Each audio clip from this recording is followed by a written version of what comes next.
नाशिक शहरातील द्वारका सर्कल महामार्गावर खड्ड्यांचं साम्राज्य पसरलंय। द्वारका सर्कल नाशिकच्या मध्यवर्ती मार्गावर आहे।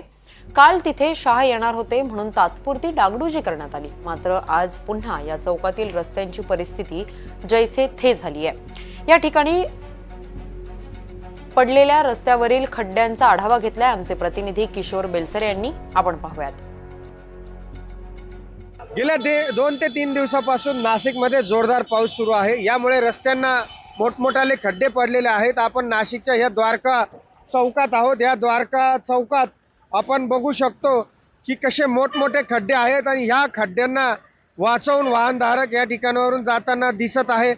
मात्र जास्त गर्दी झाल्यानंतर या खड्ड्यातून वाहन चालवायला लागते। केवळ ह्याच खड्ड्यातून एवढ्या मोठ्या प्रमाणात पाणी नसून या परिसरात आपण बघू शकतो की कालच देशाचे गृहमंत्री हे अमित शाह देखील या द्वारका चौकातून गेले असता या ठिकाणी टेम्पररी जी डागडुजी म्हणतो आपण ती करण्यात आली होती। मात्र आज पुन्हा ही परिस्थिती जैसे ते दिसून येत आहेत।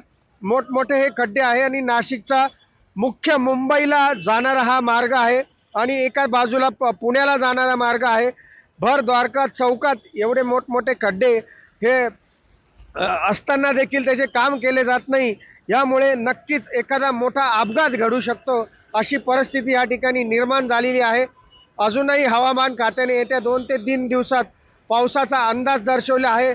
मात्र पाऊस येण्याआधीच हे खड्डे बुजवणे गरजेचे होते।